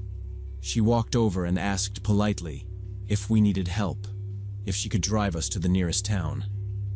Marcus thanked her and said we were fine. He had tools. He knew what he was doing. I added, "We're okay," because I didn't want to sound unsure. She nodded, but she didn't go back to the van. She stood off to the side and watched Marcus's hands like she was waiting for him to finish or mess up. I tried to make eye contact, and she looked past me, not rude, just not really looking at my face. My stomach kept tightening. Marcus leaned toward me and whispered, "This is weird. Say we called someone." So I said it loud enough for her to hear. "It's all good. We already called a tow truck. They said 10 minutes. Total lie. But I thought maybe she'd decide it wasn't worth hanging around." She nodded again, turned, and walked back toward her van. Marcus went right back to work, faster now, shoulders up. I kept my light on the engine, but I was watching the van more than I was watching the belt. The van stayed, headlights still pointed at us, engine idling. A minute later, the woman pulled out a phone and started talking into it. Not texting, not scrolling, actually talking, and she kept glancing at us like she was describing where we were. Then the side door slid open, and 2 more people climbed out. They had black ski masks on. No, "Hey, you need help?" stuff. No hesitation. The woman put her phone away and all 3 of them started walking quickly toward us. In that second, it hit me that the polite offer was just a way to keep us talking, and I still hate how obvious it feels now. Marcus didn't even argue with himself. He just yelled, "Get in the car," and grabbed my wrist hard enough to hurt. We both dove for the driver's side because it was closest. He slid in first, I tumbled in after, and I barely got my door closed before hitting the lock button. They reached the car and started pounding on the windows. One of the masked people yanked on my door handle twice, hard, then looked through the glass like he was checking where my hands were. He stepped back and pulled out a crowbar. The first swing hit my window. The glass cracked in a spider web, but it stayed together.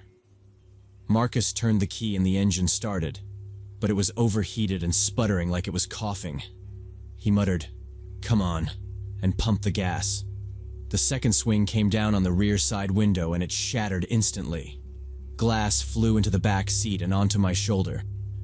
Marcus threw it in drive and we lurched forward maybe 3 meters before the motor choked, shuddered, and died completely. The van's headlights washed over us again when we stopped, like a spotlight. One of them started climbing through the broken rear window right away. Shoulders first, then a leg, fast. Marcus tried the ignition again, but it just clicked, and his face changed in a way I don't really have a better word for than scared. The masked person reached toward the front seats and I could see their hands coming between the headrests. I didn't have a weapon. I had pepper spray in the glove box because of this thing that happened back home, where a guy kept circling me in a mall parking lot and I couldn't shake him. I ripped the glove box open, thumb shaking on the trigger, and twisted in my seat as far as I could without unbuckling. I emptied half the canister straight into their face. I didn't do a warning burst, I just held it down until my eyes watered too. They screamed, or tried to, and fell backward out of the window with both hands over their eyes, hitting the ground hard enough that I heard it. As soon as they dropped back, I slammed my palm down on the horn and kept it there. The blaring filled the car and cut through the desert night, non-stop. I kept thinking, sound carries out here. Marcus stayed still, eyes flicking between the mirrors in the van, like he was waiting for them to try again. The other attackers froze and looked at each other. The woman shouted something sharp, not words I could make out, and all 3 of them backed off at the same time. Then they turned and ran back to the van like they suddenly had somewhere else to be. The side door slammed and the van peeled off. Within seconds, we only saw their taillights disappearing down some dirt road that branched off the highway into the desert, bouncing once and then vanishing. I kept the horn pressed until my hand cramped and Marcus finally pried my fingers up for a second to say, okay, listen." Maybe 5 minutes later, headlights came up behind us and my stomach dropped again, but it was a highway patrol car. The officer said he'd heard continuous horn blasting from way down the road and came to check it out. He looked at the broken glass and asked, "Where'd they go, and are you 2 hurt?" After they searched the area, the officer told us that about a kilometer further down the highway, someone had scattered metal tire spikes across both lanes. Our engine breaking down probably saved us from driving right into their trap. They took our statements, put out descriptions of the van, and got us to the nearest town. But as far as I know, they never caught anyone.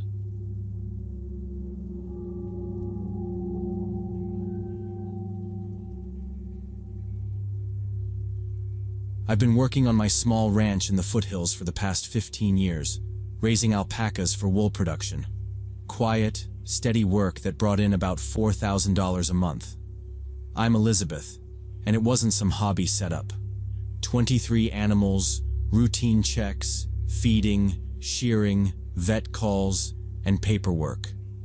I knew each one by name and personality, who was pushy at the trough and who needed space. I planned breeding, tracked weights, watched for parasites, and kept receipts like my life depended on it. Because it did. Most days were boring, which I liked, and that matters later. Last summer, one July morning, I walked out to the pen and Bianca was gone. She was a young cream-colored female, still a little skittish, and I expected to find her hiding behind the shelter. But the pen was intact. The high chain-link fence had no breaks, no bent posts, and no digging under it. The gates were still locked with 2 padlocks. I searched the whole property, checked neighboring fields, and asked nearby farmers, but nobody had seen or heard anything. The only thing I found was a small tuft of cream wool stuck on the top rail there.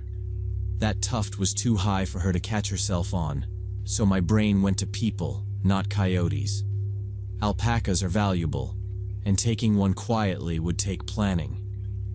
I hated even saying it, but I decided it was professional thieves hunting animals. I spent $2,000 on a surveillance system, 4 cameras around the perimeter, night vision, and a hard drive that recorded everything. I checked it constantly, half hoping to see something and half terrified I would. The next 2 weeks were quiet. I started thinking whoever did it moved on. Maybe I was wrong. She escaped. Then Oscar disappeared, and that idea died fast. Oscar was my largest male, close to 90 kilograms, and I was getting him ready for a regional show the next month. I went straight to the footage. Around 3 in the morning, the whole herd panicked, running the fence line and making those sharp alarm calls, then bunching into the far corner like they were trying to climb each other. I watched the clip dozens of times. I never saw Oscar leave. I only caught movement in the darkness near the forest edge, just outside the camera's light. That was it. In the morning, I called the police. I felt stupid, but I didn't know what else to do. The officer came out, watched the recordings, and asked basic questions about locks and gates. He wasn't rude, just detached, like it was a chore. I pointed out the fence was untouched, and the gates were still padlocked. He nodded and said it was probably ordinary predators, coyotes, or feral dogs. He said sometimes you don't see blood if they drag something off. I told him there was no carcass, and no way to drag a 90-kilo animal over a tall fence. Over the next 6 weeks, I lost 5 more alpacas, always at night, with no blood and no struggle. The cameras recorded the same pattern. Panic at 3-4 in the morning, the herd bunching together, then later an empty space where one of them should have been. The actual grab happened in blind spots, like whatever it was had learned my setup. I barely slept. I checked the pen every 2 hours and it didn't matter. The thing was patient and careful. The money side turned critical. Each alpaca was $3,000 to $5,000, and that's before wool and breeding. I hired a night guard, a veteran named Ray who'd served in the army and knew how to handle weapons. He patrolled with a rifle and his German Shepherd Rex from 10 p.m. to 6 a.m., circling the pen and the tree line. I tried to sleep with my phone on loud. On the 4th night of his work, I woke up to Rex's desperate barking and 3 shots in a row. I ran out in my robe and saw Ray, pale and shaking, aiming into the darkness of the forest behind the pen, his flashlight darting wildly between trees. Ray lowered the rifle and said, "I saw it. I actually saw it." His voice was trembling. He told me he'd spotted a huge shadow moving between the trees about 30 meters from the fence, too big and too graceful to be a coyote or dog. When he hit it with the flashlight, the beam caught a pair of eyes reflecting yellow-green, about a meter off the ground. For a second he saw the body too, long and muscular, and then it slipped back into the thicket. Rex was straining at the leash, barking so hard he was gagging. Ray kept him tight and said, "I'm not letting him go in there. In the dark, we lose the advantage."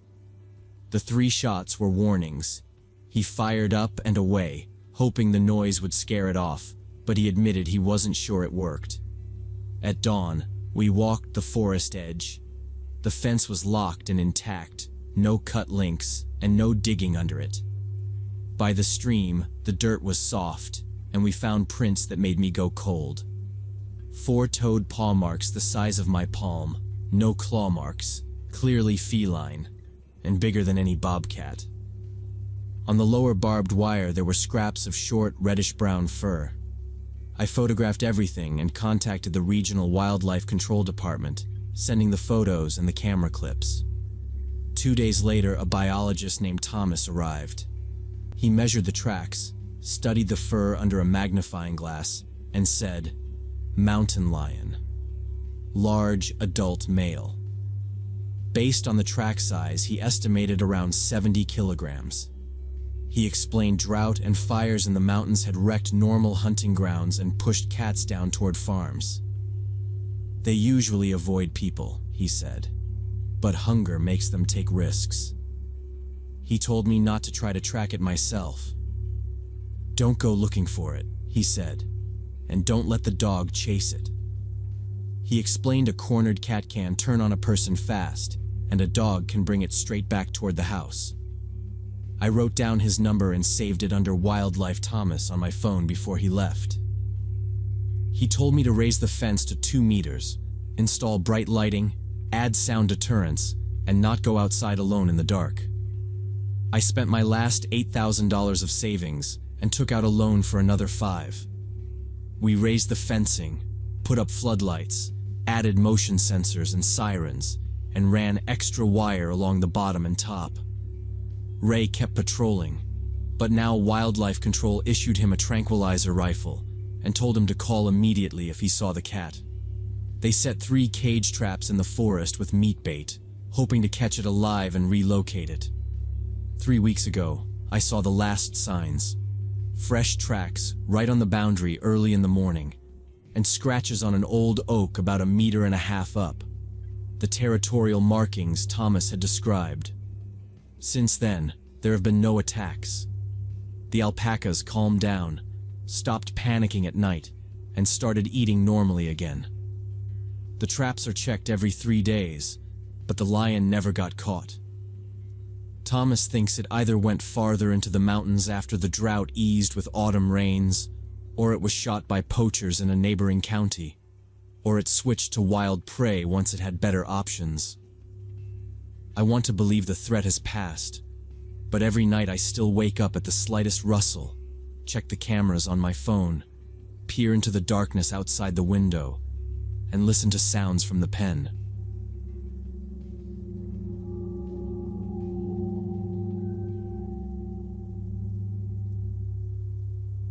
When I was 20, I started a 3-month internship at a big consulting firm in the city. My first real chance to work in actual business, not just delivering pizzas. I was a junior in college, and I needed it to go well. Skinny, 5'9", no sports background. Heights and tight spaces mess with me. People teased me about it, and I tried to act like it was funny. I know that sounds weak, but that's me. The firm had offices on the 7th, 8th, and 9th floors of a glass building. The first floor was the lobby and reception. On day 1, we had a safety briefing, and the building manager pointed at a map and said, "The technical fire stair runs from the underground parking, but it does not open on the first floor. The next door after the basement is on the 2nd. Don't use it unless it's an emergency. Use the elevators." The first 3 weeks went fine. I got used to the pace, made friends with other interns, and we stayed late a lot working on client decks and spreadsheets. Most nights we were still there at 9 or 10, mostly because nobody wanted to look lazy. Then week 3, Wednesday around 2 p.m., someone collapsed in the lobby. A delivery courier passed out right at the reception desk, fell forward, and hit his face on the marble. I didn't see the impact, but people on our floor did, and the screaming carried up. A coworker waved me over to the glass and said, "Dude, look." From the 9th floor you could see down into the inner hall. I saw a crowd forming, and I saw my supervisor down there too. In my head I was thinking, maybe they need help. Realistically, I was just curious. I grabbed my badge and went to the elevators, but they were jammed with people riding down to watch. After a minute of standing there, getting bumped and not moving, I remembered the fire stair door near our department. I told myself I'd walk down to the 2nd floor and catch an elevator from there. I opened the heavy metal door marked Fire Exit and started down the concrete steps. It was louder and emptier than I expected. I kept going, reading the signs as I passed them. 8, 7, 6, 5, 4, 3. When I reached 2, I slowed, because I figured there'd be a door to the 2nd floor. There wasn't. Just more stairs going down. I stood there with my hand on the rail, staring at that 2 sign like I'd missed something obvious. I should have turned around.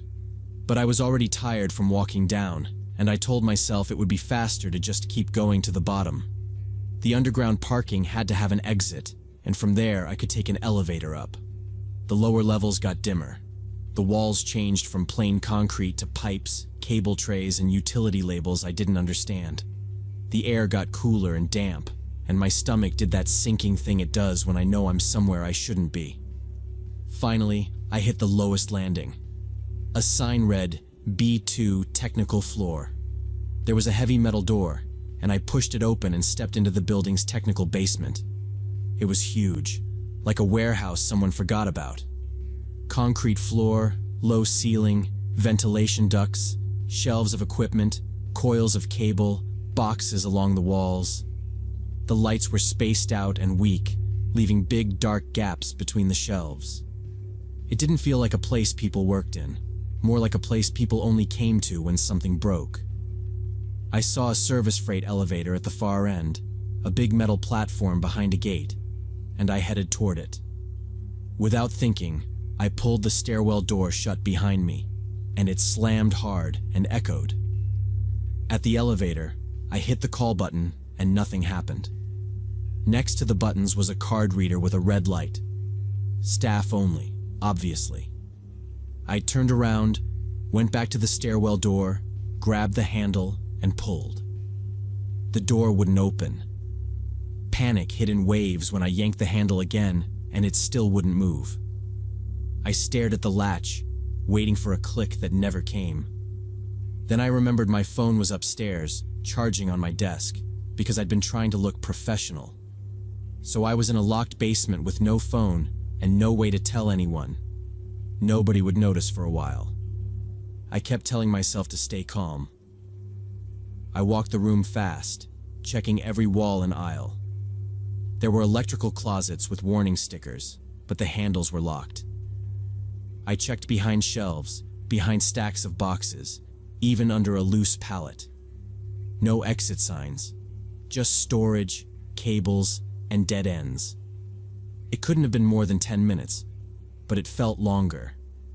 Then I heard metal creak, like a hinge moving, and I froze. At the far side, a door I hadn't really noticed cracked open, and a man stepped through. Middle-aged, white shirt, tie loosened, tablet in his hand. Relief hit so hard I almost laughed. I walked toward him and said, "I'm an intern upstairs. I got turned around on the fire stairs and the door locked behind me.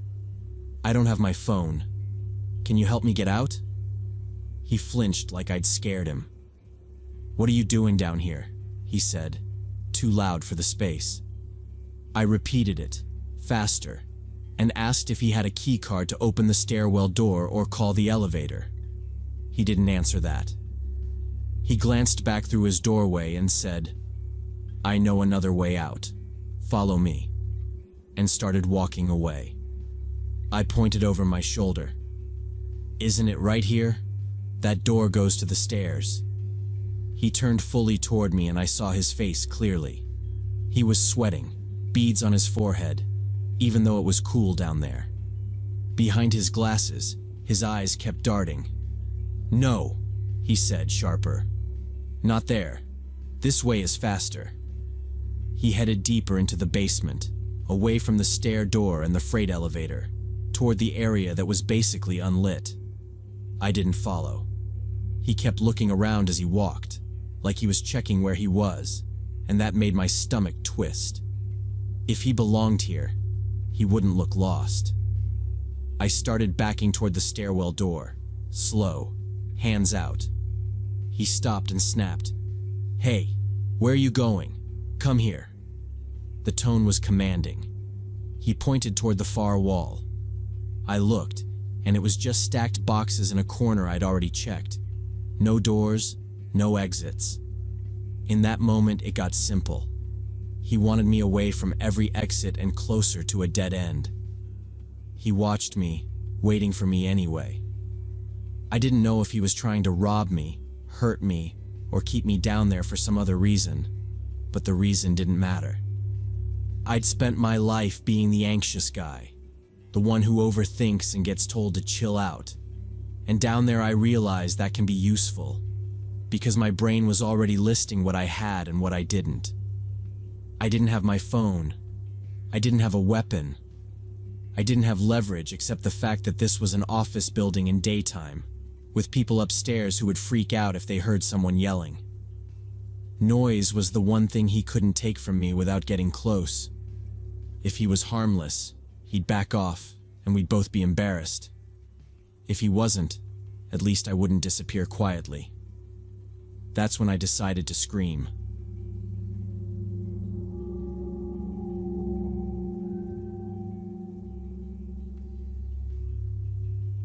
When I was 28, my brother-in-law Marcus died in a construction accident. It was May 2012, he was 32, just got promoted to foreman, and his whole future looked bright.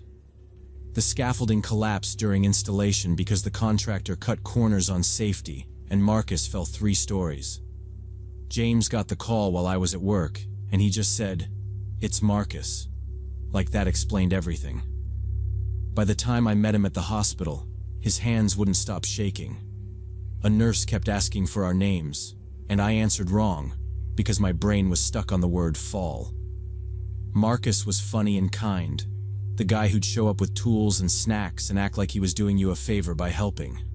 He taught me how to shut off the water main the first week I moved in with James. At the funeral, the casket stayed closed because of the injuries, and that detail still makes me angry. People lined up to hug us and say they were sorry, but it felt like all of it was happening to a stranger. James stared at the floor and didn't talk. I waited for a joke that never came. A month later, we moved into a new townhouse in the suburbs we'd already been shopping for. We'd signed papers before the accident, so backing out meant losing money, and James insisted we needed something new. Marcus had actually helped us pick the neighborhood. He'd driven around with James pointing at roofs, sidewalks, drainage, all the stuff I never noticed. He told us what renovations to do first and what could wait. Moving in felt like stepping into a plan Marcus wrote and left unfinished. Every time I opened a box, I found his suggestions in James's notes and texts. James had struggled with depression and anger for years, but he hid it well while we dated and were engaged. I saw little flashes, like him slamming a door or going quiet in an argument, but he'd come back and apologize. After the wedding, it got more regular. He'd snap at me for asking a question, then act like I provoked him. I started measuring my words. I told myself it was stress and grief and that he'd find his footing again. Marcus was one to calm him down, and without him there was no buffer between James and me. The months after that were a slow slide. James started taking painkillers left over from an old sports injury, then washing them down with beer. He'd say, It's just to sleep. But he'd be awake, pacing, picking fights. I tried suggesting therapy, grief groups, anything. He said I didn't get it, and that I was judging him. By the time spring came around, I planned my day around his moods, and I hated that I did it. Sometimes he'd slam a cabinet so hard it cracked, then stare at it like it was my fault for standing there at all. By the first anniversary of Marcus's death, the atmosphere in our house was unbearable. James took a week off work saying he wanted to stay home and remember his brother, but instead he drank from morning until night every day. On the anniversary, he decided we needed a memorial barbecue, ribs with Marcus's special marinade the brothers made every summer. I agreed, hoping it would give him comfort or closure. We invited our neighbors Jeff and Carol because they knew what happened and seemed supportive. I wanted witnesses around, which sounds awful, but I didn't trust who James became alone. The first couple hours went okay. James grilled, drank beer, and told stories about Marcus. Jeff laughed, Carol smiled, and I played along because I wanted normal for once. After dinner we came back inside, and James opened a bottle of whiskey. He drank fast, half the bottle in under an hour, and I saw that shift in his eyes. Thinking back, that's when the memorial ended, and the fight started right there. Then he started picking at me, first saying I didn't help enough with the barbecue, then saying I was smiling at the neighbors like nothing had happened. The fight exploded instantly. James went from telling a story about Marcus to shouting at me like I'd betrayed him. He said I didn't respect his brother's memory, that this was just another day to me, and that I never really loved Marcus at all. He kept repeating, "You don't care, you don't care," like saying it enough times would make it true. I stood there trying to keep my voice steady, because the neighbors were still in the room and I felt exposed already. I tried to explain that I was grieving too, that I thought about Marcus every day, but it just made him hotter. He talked over me, accusing me of faking it, of smiling like nothing happened. Then he grabbed the framed photo of Marcus from the living room shelf and whipped it into the wall. The glass burst everywhere. Right after that, he raked his arm across the shelves, knocking down books, vases, and souvenirs we'd collected, until ceramic pieces were bouncing across the floor. I froze in the doorway. When he reached the kitchen, he yanked open cabinets and threw dishes onto the floor until they broke. Plates and mugs went first, then bowls. He moved fast, breathing hard, not looking at me. Then he pulled out my handmade ceramic set, the one my grandmother gave me as a wedding gift, and smashed that too. The thing took maybe 2 minutes before he turned and went down to the basement workshop, slamming the door so hard the walls shook. I collapsed on the floor in the middle of all the broken glass and started crying. I'd always thought of myself as someone who could handle hard stuff, but in that moment, I couldn't even stand up without shaking. Roxy kept circling and whining, and that pulled me back into my body. I started picking up the sharpest pieces because I was terrified she'd cut her paws. I wasn't cleaning to be neat. I was just trying to remove the things that could hurt her. A few minutes later, James came back up from the basement carrying a crowbar he used for renovation projects. He stepped through the debris like it was nothing and walked right past me. He went straight into the bedroom, and for a second I thought he was putting it away and going to sleep. Then I heard crashing and breaking. He was destroying furniture, slamming the crowbar into the mirror, then the nightstands, like he needed every object to pay for what he felt inside. Carol heard the noise and knocked. When she saw the mess and me on the floor, she came in. James came out of the bedroom with the crowbar and screamed at her to get out, that it wasn't her business. Carol stayed calm and told him she just didn't want anyone hurt. She offered to let me stay at their place overnight, said since James made the mess he could clean it. I refused because I wouldn't leave my house and Roxy at his mercy.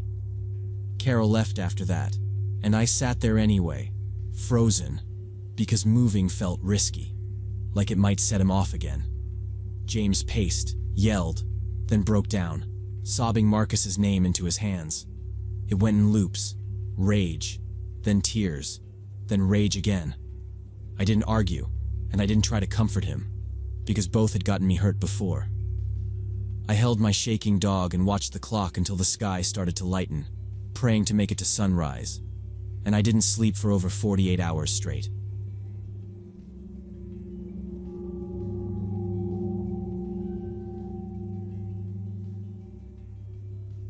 I've been working as senior manager at a 24-hour fitness club in Arizona for about 3 years now. That morning I came in at 6 for my usual shift, and Kevin, our trainer coordinator, walked up to me with the darkest expression I'd ever seen on his face.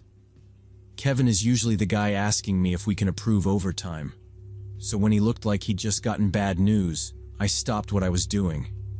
He said, "Do you know who was working the front desk the night before?" I told him I wasn't sure, but I could check the schedule and pull up camera footage. I asked what this was about. He took a breath and said 4 of his trainers got attacked in the parking lot around 5 in the morning. Not a shove, not a yelling match. He said they were hunted out there. Kevin said a client they'd refused service to the night before waited near the side of the building. The guy had dumbbells in a gym bag and started throwing 20-kilo weights at their cars. 2 windshields shattered. One trainer told Kevin he heard the glass pop like a gunshot. They ran to the doors, banging and yelling for help, but nobody answered. Kevin kept repeating that part, like it was the worst piece to swallow. I told him I'd figure out what happened immediately and write a full incident report. I also told him I'd get the footage saved before it rolled over, because our system only keeps so much. I didn't have the luxury of freaking out in front of him. I had to do manager stuff, even though my hands were already tight into fists. I checked the overnight schedule and saw it was Jason at the desk. Jason was the one employee who always tested limits. Late arrivals, long breaks, ignoring door protocols, the whole deal. I'd written him up before, and he always acted like the rules were personal. I pulled up the security footage and rewound to about an hour before the attack. The entry camera showed Jason sitting behind the registration desk, scrolling on his phone.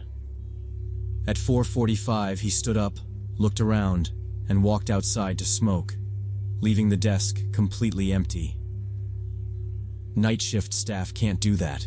If someone needs help, that desk is the only line between them and whatever is happening.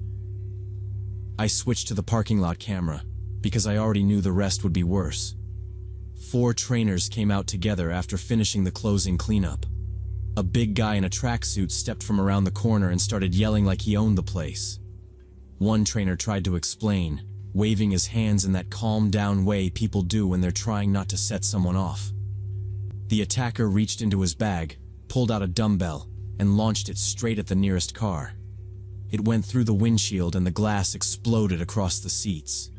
The trainers ran to our front doors, pounding and screaming, but Jason wasn't there.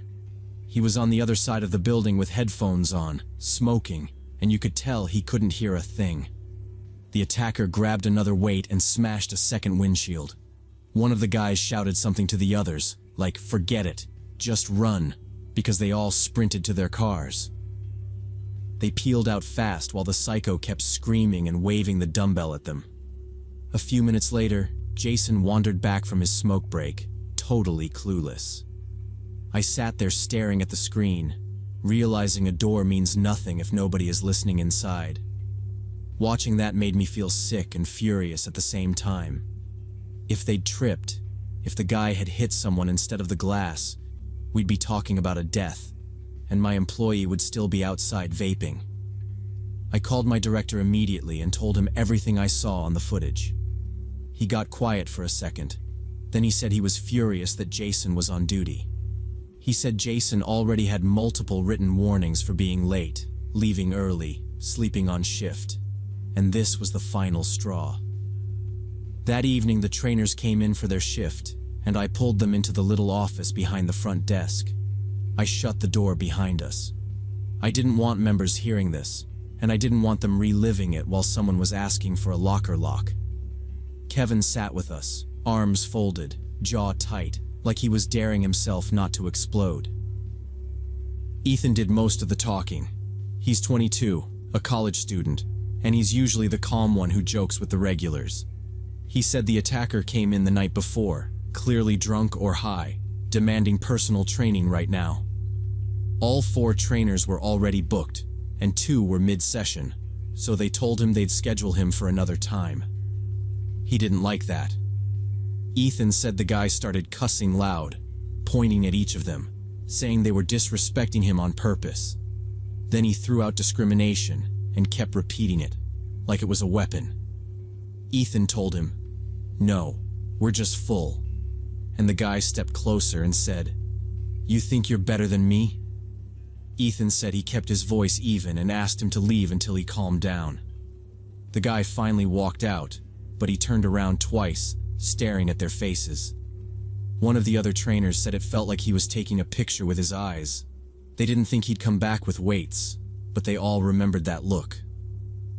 While Ethan talked, the other trainers filled in details I didn't catch from the footage, like how one of them stood between the guy and the desk to keep him from stepping behind the counter. None of them acted like heroes. They just acted like employees trying to keep the place from going off the rails at 1 in the morning. Kevin told me he was filing an official complaint with corporate about negligence and night shift safety. He wasn't trying to get anyone sued for fun. He just wanted it on record that the desk was empty when they needed help. I told him to do it, and I said I'd attach my incident report and the footage notes. I called my director after that, and he didn't argue. He said he didn't blame Kevin at all, and he agreed we failed them. He told me to document Jason leaving his post, the timestamps, the previous write-ups, everything. He also told me to stop treating overnight as lighter, just because it's quiet most nights. Jason got fired 2 days later. It wasn't dramatic, but it was ugly in a quiet way. He kept saying it was only a smoke break, and he didn't hear anything with his headphones. The director told him that's the point. You can't be outside and not hear, and you can't leave the desk empty. Jason handed over his key fob and left. Corporate did a full safety protocol review across the chain. It wasn't just my location. They looked at every 24-hour club. After that, we got an emergency alert system installed and real panic buttons out in the parking lot. They also hired night security guards, and we changed our rules so nobody is alone on the desk without security on site. About a week later, I ran into Ethan on the floor and asked how he was doing. He hesitated, then admitted he still gets nervous when his shift ends. He said loud sounds in the lot make him flinch, and he automatically scans cars before he unlocks his. Then he shrugged and said he needs the money for tuition and can't quit over one crazy guy. That part stuck with me ever since, because he was right, and it was still wrong. We fixed policies, fired Jason, put in buttons and guards, but none of that changes what happened at 5 in the morning. The police never found the attacker, he never came back, and the cameras didn't catch his license plate number.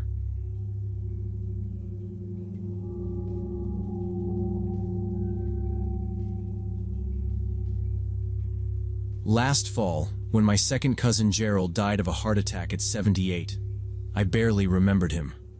We'd met maybe 3 or 4 times at family holidays when I was in high school and college, and it was always just a handshake, a nod, and then he went back to sitting quiet on the couch like I wasn't there. So the call from a lawyer caught me off guard. He said Gerald left me his Victorian house in his will. I told him, no joke, he must have the wrong Daniel. I didn't even know Gerald owned property. The lawyer explained Gerald had no kids. His wife had died about 10 years earlier, and there weren't many close relatives left to sort things out. Somehow I was the only one who'd checked in at all in the last few years, even if it was just passing greetings from my mom, his niece. He sounded almost relieved, like he could close the file and be done with it that day. The house was about 40 minutes outside the city. An old 2-story place built in the 19th century with tall ceilings and too many doors. Gerald bought it after he retired, lived there alone, and, from what I could tell, didn't talk to neighbors much. When I first walked through with the lawyer, It felt more neglected than anything else. Still, I was 32, working remote as a graphic designer, paying $1,200 a month for a tiny apartment, and this was my chance to finally stop renting. My friends called it a creepy mansion, but I saw square footage and a mortgage payment of $0, and I said yes. The first weeks were honestly great. After city noise, the quiet felt like something I could finally use. I spread out my work setup, took calls without a neighbor's music bleeding through, and started thinking about normal future stuff. I even got a dog, which I'd wanted for years. I adopted Max from a shelter, a 3-year-old golden retriever with a friendly, steady temperament who followed me everywhere. He'd drop a toy at my feet during meetings, then sigh like he was the one paying for this house all along. About a month in, odd little things started happening, the kind you can explain away if you want to. In the morning, the coffee maker would be on the kitchen shelf, even though I was sure I'd left it on the counter. Books in my office would be in a different order than I arranged them after unpacking. The front door was unlocked a few mornings too, even though I remembered the click of the lock and checking the handle before bed. I blamed fatigue and being scattered. I was working 12-hour days on a big project, sometimes until 2 or 3 in the morning, sleeping 5 hours, forgetting meals, losing my phone, and mixing up what day it was. Then sounds joined the list. I'd be downstairs working and hear light creaks on the second floor like someone shifting weight. Around midnight there would be slow footsteps in the hallway, not fast, not frantic. I'd go up with a flashlight and check every room, methodically, because I didn't want to be the guy who ignores a real problem. I never found anyone. Just empty rooms and old boards that reacted to temperature and humidity changes that I barely understood. Max got worse instead of better. He'd bark at empty corners of the living room, growl at the dining room, and then look at me like I was missing the point. He also refused the stairs completely, whining and bracing with all 4 paws when I tried to coax him up. I took him to the vet, thinking hearing or vision, maybe some weird nerve thing. They checked him over and said he was fine. No injury, no explanation, nothing. One evening near the end of month 2, I came back from groceries around 8 and stopped in the kitchen doorway. Cabinets were wide open, plates and glasses smashed, dishes everywhere. I checked the windows, all shut. The door had both locks set, and I opened it with my key. The next morning I went to an electronics store and bought 3 indoor cameras with motion sensors. It was about $300, which hurt, but I needed proof that wasn't my tired brain. I installed one in the living room facing the front door, one in the kitchen aimed at the cabinets, and one upstairs looking down the hall. The app let me watch live and saved clips to the cloud.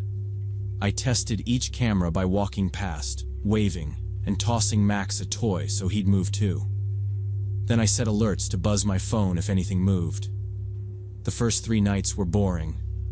The only motion clips were me grabbing water, Max switching spots on his rug, and the hallway light popping on when I used the bathroom. By the 3rd morning I was almost relieved, like I could blame the mess on old pipes or my own clumsiness. On the 4th night my phone buzzed at 2:17 a.m., kitchen motion. I opened the clip and heard cabinet doors thumping, hinges creaking, then glass breaking. The video showed an empty kitchen under a nightlight, cabinets still closed. No shadows, no blur, just the sound, like a prank. I stared at that clip until my eyes burned, then grabbed a baseball bat and my flashlight. Max followed but stayed behind my legs, whining under his breath. In the kitchen, every cabinet was open, and 3 plates and 2 cups were shattered on the floor, exactly like before. Nothing else was disturbed. I watched the recording again upstairs, rewinding it over and over, waiting for a door to swing or a hand to appear. It never did. That was the first time I wondered if I was doing this myself and forgetting. I Googled schizophrenia symptoms at 3 a.m. 2 weeks later, I tried to focus on practical stuff. The basement was damp, smelled like mold, and the pipes looked ancient, so I called a contractor, Frank. He was a guy with a no-nonsense voice who'd been doing this a long time. I walked him through what I wanted done before winter. He went down the wooden steps with his flashlight, and I stayed at the top with Max. I heard Frank's boots moving, then some muttering. After 5 minutes, he came up pale and said, "Leave now. Don't turn on anything or light anything. Call the gas company." Frank pointed at the furnace and showed me a crack in the heat exchanger. "Carbon monoxide," he said. He explained it can cause confusion, memory loss, and doing things without realizing. I called 911. The gas service arrived with detectors and read 70 parts per million on the first floor, 120 upstairs, and over 300 in the basement. One guy said safe is under 9, and anything over 50 is dangerous. They shut off the gas, ran fans, and ordered me out. At the hospital, my carboxyhemoglobin was 23%, and the doctor warned me I could have died in sleep. I kept thinking about how I'd been so sure there was an intruder, or that the house was messing with me, when it was basically my brain getting poisoned. The scariest part is how normal I felt most days, like I could still work and joke on calls, while at night I was apparently wandering and dropping dishes. Max wasn't acting weird. He was reacting to something I couldn't sense. I also hate that I almost convinced myself I was losing my mind instead of checking the obvious dangers first. If you're in an older place, take carbon monoxide seriously.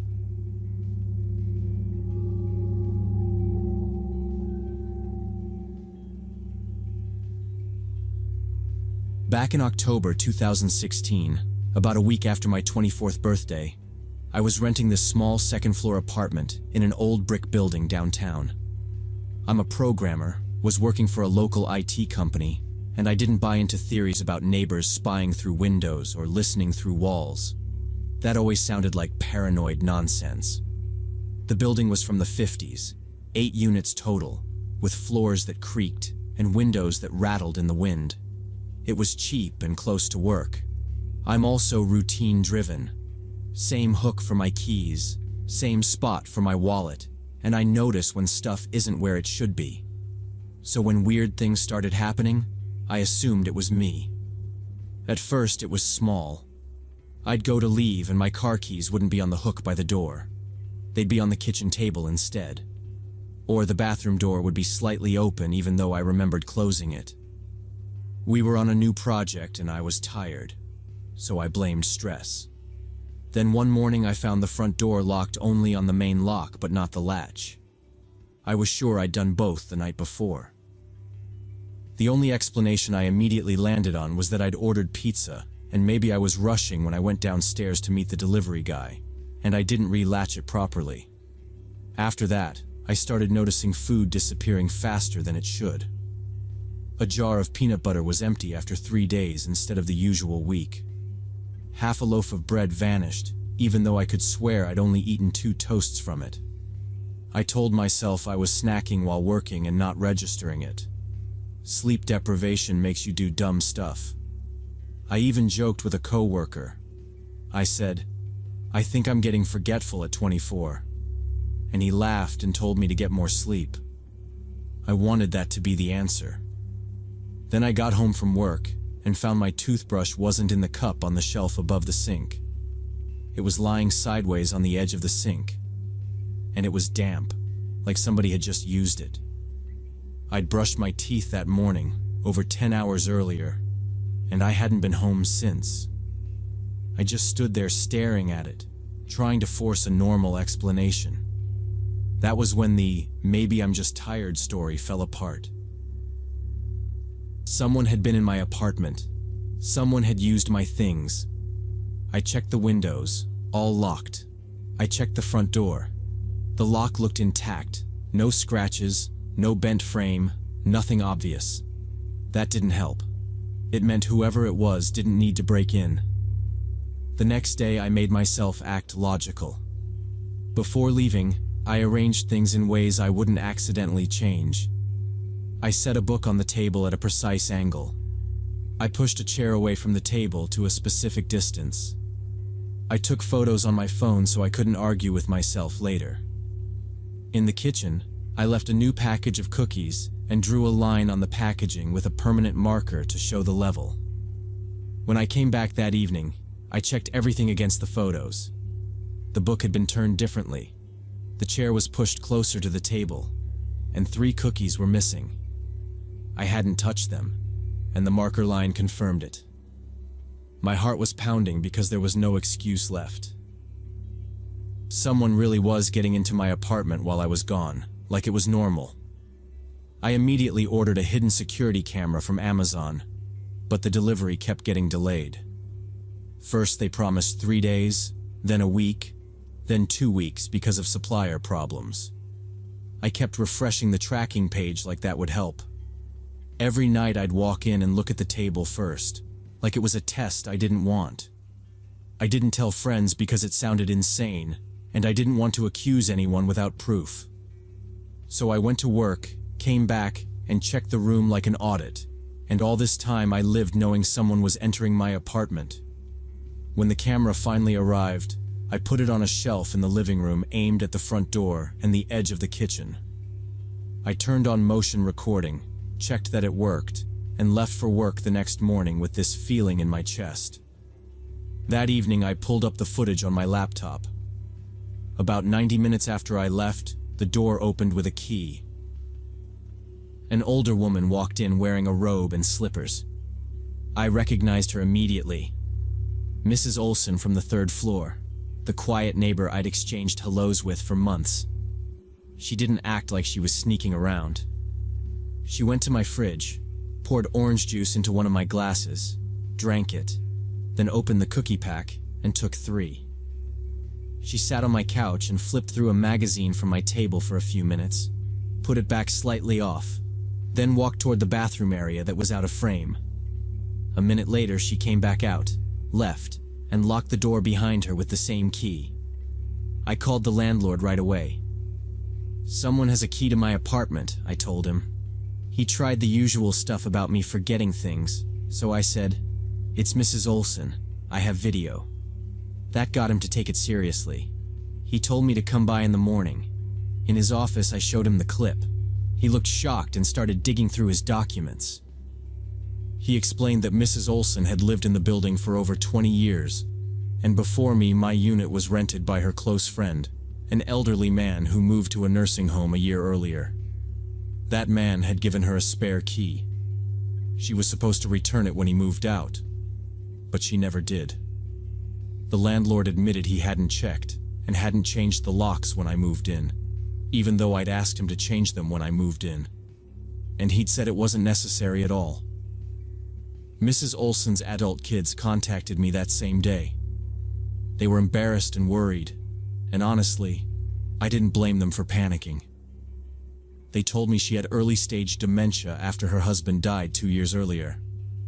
They said she confused my apartment with her friend's old place and would let herself in when she felt lonely, like she was visiting. They admitted they'd been hiding how bad it was because they were afraid she'd get kicked out. I still filed a police report and gave them the video. The prosecutor later refused to press criminal charges because medical evaluation showed she wasn't mentally competent. There was no intent to harm, and nothing was taken besides food. Her family agreed to a settlement. They paid for a full lock replacement, upgraded to coded locks, and gave me a written statement that she was moving to her daughter's place out of state for treatment. The landlord only helped after I threatened a lawsuit for negligence and violating the lease terms. I also added a simple chain on the inside. After that, the intrusions stopped completely. Even years later, even after moving, I check my locks 3 times before bed and before leaving. If I travel, I take quick photos of the room without thinking about it, like I'm making my own receipts. I keep a camera running in my living room now, not because I think Mrs. Olson is coming back, but because I can't forget how long someone was walking into my home while I was at work.